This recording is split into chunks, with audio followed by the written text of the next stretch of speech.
Today's lecture deals with the money creation by the banking system. At first, we would like to distinguish between the printing of money and money supply or money created. Printing money simply means that you are going to be, the Federal Reserve will be printing more because some of the bills have been used up. They no longer are accepted by vending machines. For instance, the lifespan of a $1 bill is of about 16 months. So once the bill is no longer very functional, they are going to replace it with a brand new bill. This is what we call printing, but that's not what changing money supply or money creation refers to. Money creation is the situation where banks are going to be making loans out of money that has been deposited in their banks. And as a result, they are going to be creating new money, money that basically does not exist. But not to worry, the banking system has been operating on that basis for a long, long time. Actually, the basis for the possibility of creating money goes all the way back to the goldsmith and the goldsmith principle. In the Middle Ages, goldsmith had the most safe because of all the gold that the goldsmith had, and homes were not as secure as they would be today, and people were afraid that somebody would steal their money that was mainly in gold coins, and so they entrusted the goldsmiths to safekeep their coins and their money. So the goldsmith would be placing different bags of coins for different customers, and pretty soon the goldsmith realized that there was a lot of that money that was there that could have been used for lending to other people.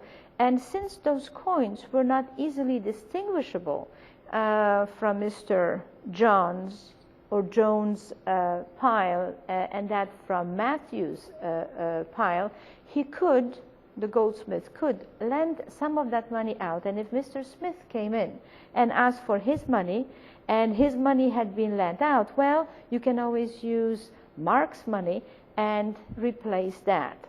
And this is the way our banking system is working today. It is working on what we call a fractional reserve system.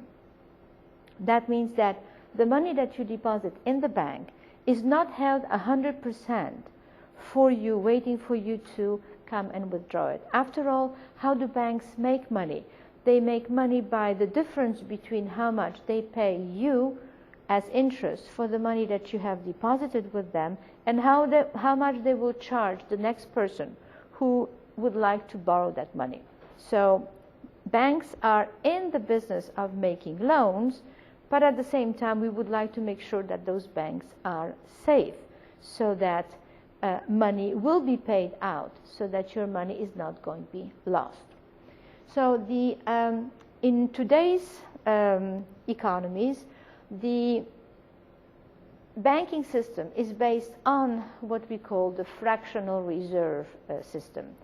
And from that, we are going to distinguish between the required reserves, how much banks have to hold, and the rest, which will be their excess reserves. So a deposit, the money that you're going to be leaving in the bank or depositing in the bank, is going to be split between those two. One will be the amount that they have to hold, that's the required reserve, and the other one is going to be the excess reserve, which of course the bank would like to lend to a maximum.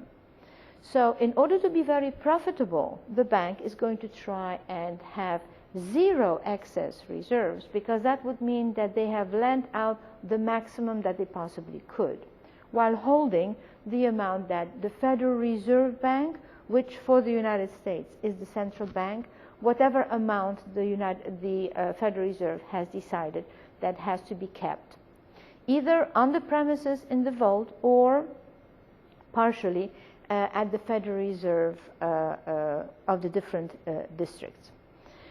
So let's say that we're looking at a real situation today. The reserve requirement is of about 12%. Now 12% is way above what banks need in order to be safe, and banks are safe when they are able to pay out on demand.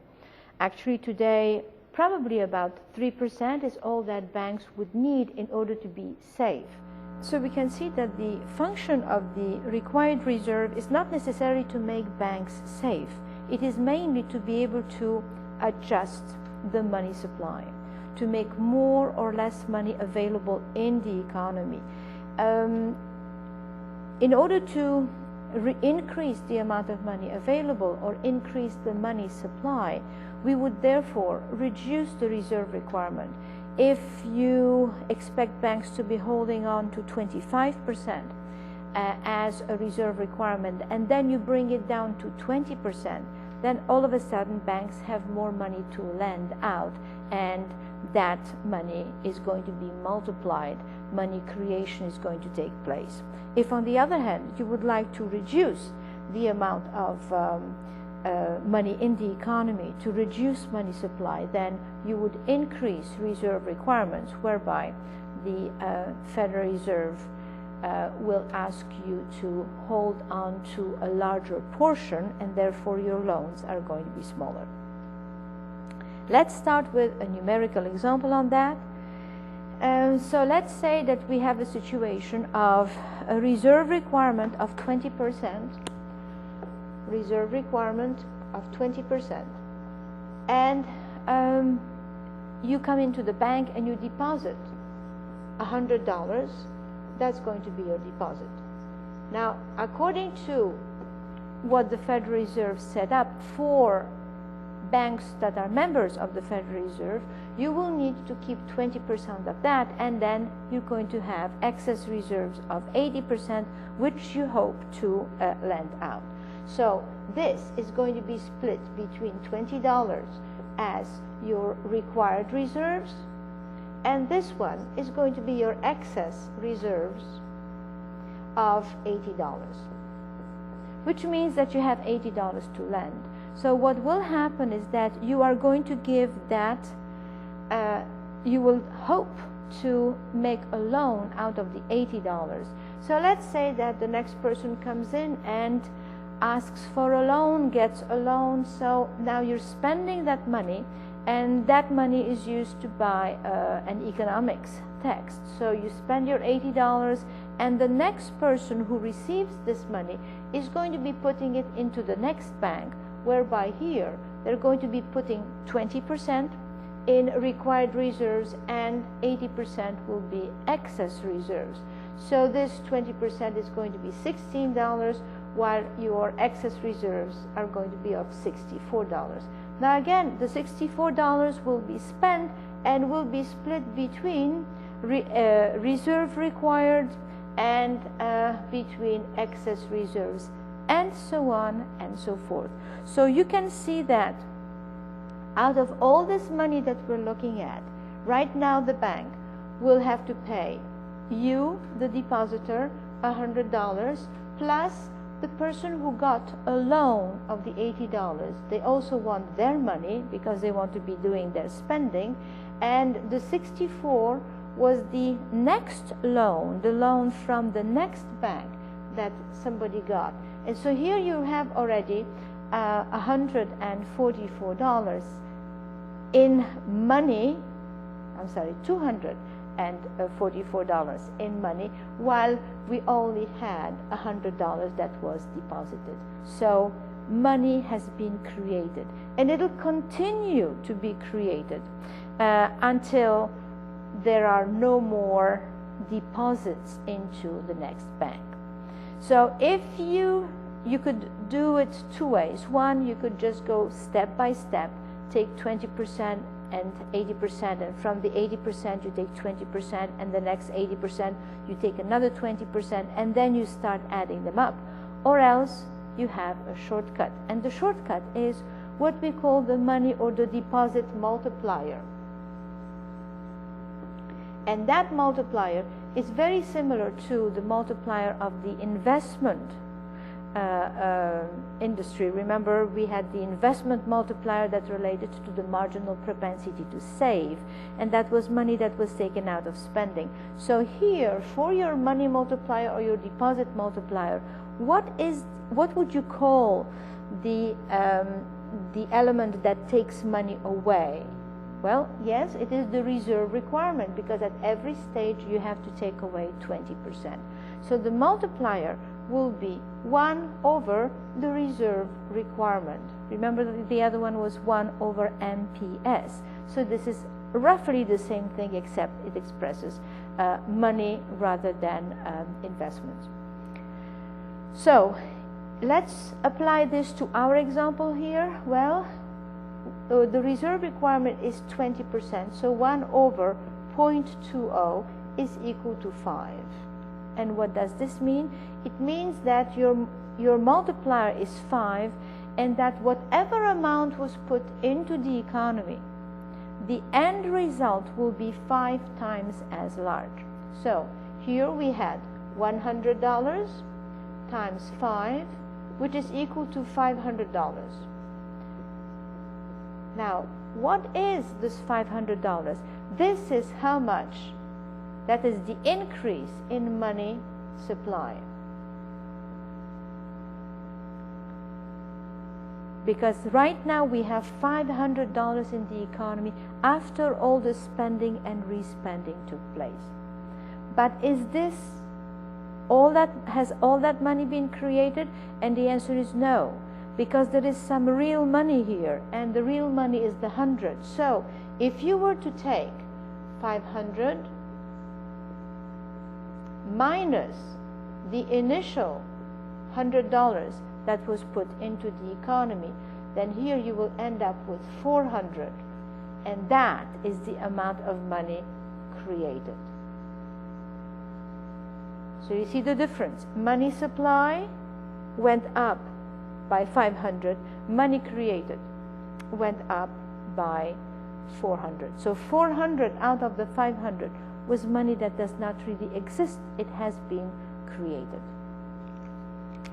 So based on the information that we have right here, with a reserve requirement of about 12%, as we mentioned before, we have a fractional reserve system that is based on about 12% reserve.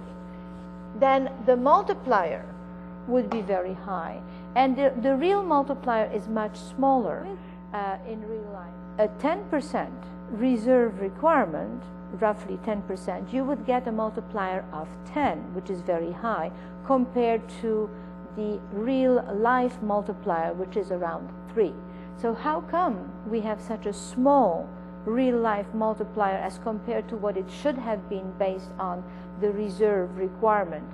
Well, there are two things that happen. One is the fact that some banks are going to have excess reserves.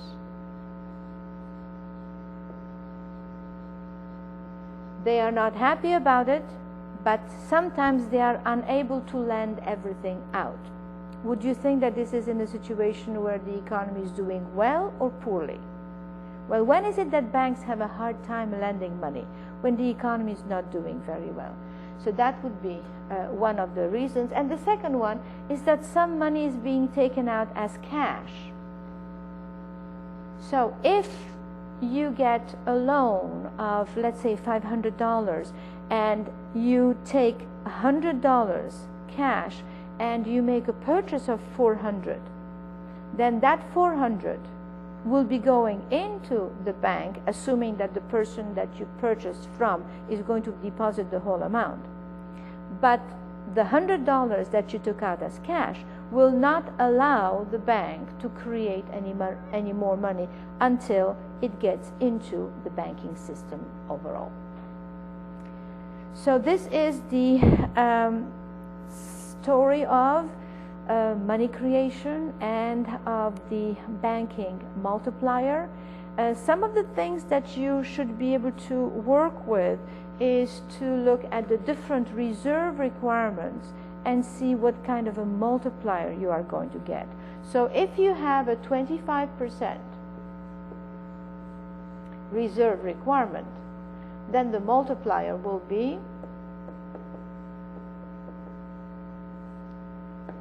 4. Okay. How about if you have a 10%? Well, we already gave that one as 10. So here are some of the questions that you should be able to answer. Let's say that you have a deposit of $100 and a money supply increases by 400.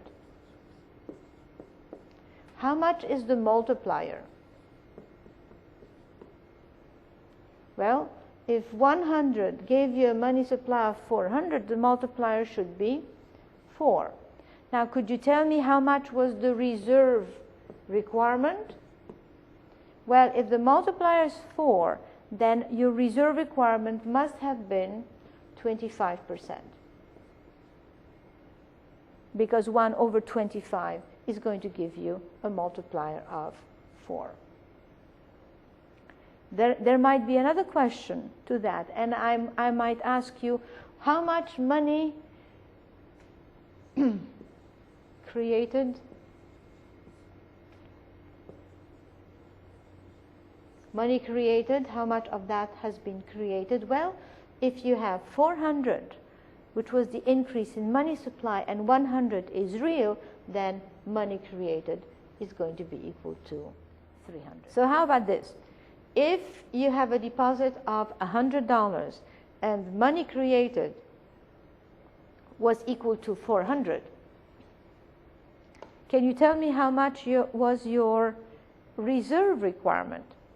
Well, first you need to know how much was your money supply. Well, if this is money created and this is your initial deposit, then money supply must have been of 500.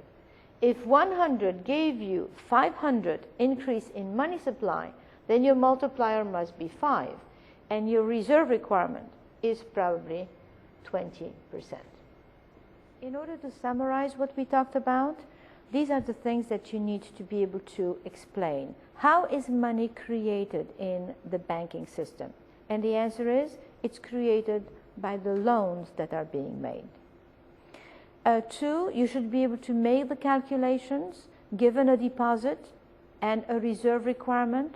You should be able to tell me how much will the money supply increase by. How much of that will be money that has been created, and how much is real money? The real money, the only real money would be the initial deposit. And you should be able to explain to me how come the actual multiplier, actual money multiplier or deposit multiplier is so much smaller than the reserve requirement that is set for the banking system. And the answer is because some of the money is taken out in cash, and some banks are going to be stuck with excess reserves, which they would have loved to lend out, but are unable to because people are not interested in borrowing the money. Hope this is clear. Thank you.